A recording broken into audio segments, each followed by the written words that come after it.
Jumpa lagi dengan saya Desima. Di channel ini kita akan membahas tentang personal growth, inspirasi, growth mindset, dan juga tips personal branding melalui konten kreator.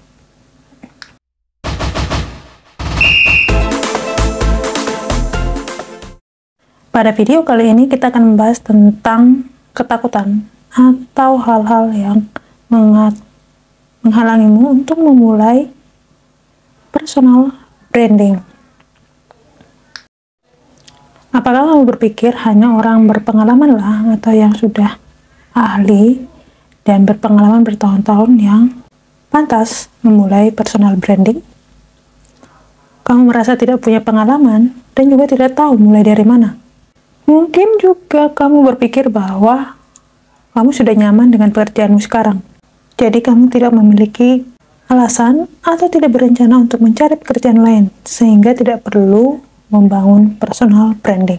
Mungkin kamu juga berpikir bahwa kamu cukup berprestasi dan yakin orang-orang di perusahaanmu atau di sekelilingmu akan mengingatmu dan membanggakan prestasimu selamanya. Dan menurutmu itu cukup untuk bahan atau sebagai personal branding kamu.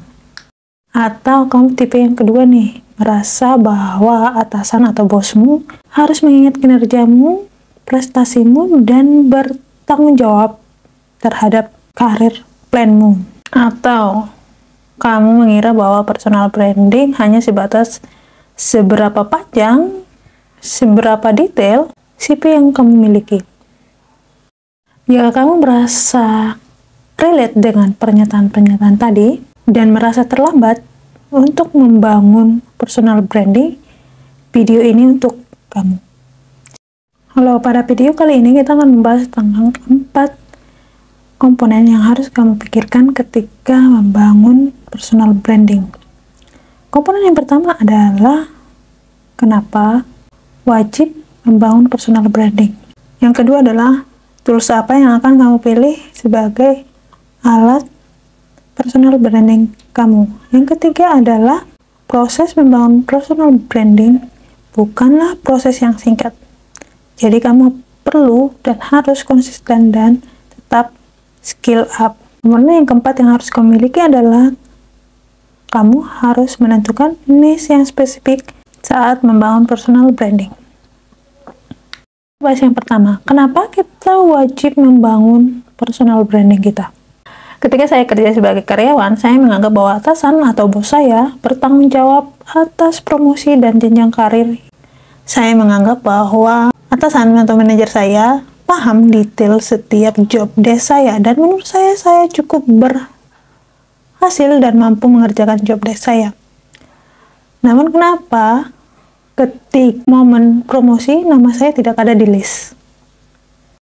Ketika saya memutuskan untuk resign dan memulai usaha sendiri, saya sadar saya tidak ada koneksi dan tidak memiliki modal yang besar. Saya baru 2 tahun belajar tentang bisnis passion. Di sini saya harus membiasakan diri untuk membangun awareness dan membranding diri saya sendiri, membangun koneksi, dan membangun expertise saya di bidang fashion. Sekarang kita akan membahas tentang bagaimana mengawali personal branding. Apakah butuh biaya besar? Apakah kita harus iklan? Apakah kita harus muncul di TV? Apakah kita harus muncul di billboard? Dan lain sebagainya. Dan saya pribadi memanfaatkan sosial media saya. Kita mau dikenal sebagai apa nih? Keahlian apa yang akan kita jual? Cerita apa yang akan kita sajikan? Dan masalah apa yang akan kita selesaikan? Sebut saja LinkedIn yang lebih profesional dan formal. Namun, apakah kamu hanya menggunakan LinkedIn untuk melamar pekerjaan? Atau punya niat yang lain untuk membangun brandingmu? Kita tahu bahwa sosial media semakin crowded, belum lagi dengan algoritmanya yang semakin sering berubah. Hal ini mungkin membuat kamu atau membuat saya takut. Apakah konten saya akan tenggelam? Apakah ada yang notice dengan branding yang sedang saya kerjakan? Jika ingin berniat membangun personal branding, saya harus konsisten hadir dan skill up untuk memberi sesuatu membantu kepada audiens saya. Niche, kenapa kita harus memiliki niche saat membangun personal branding? Pengalaman saya akan membagikan 4 alasan penting kenapa kita harus memiliki niche yang spesifik untuk membangun personal branding kita.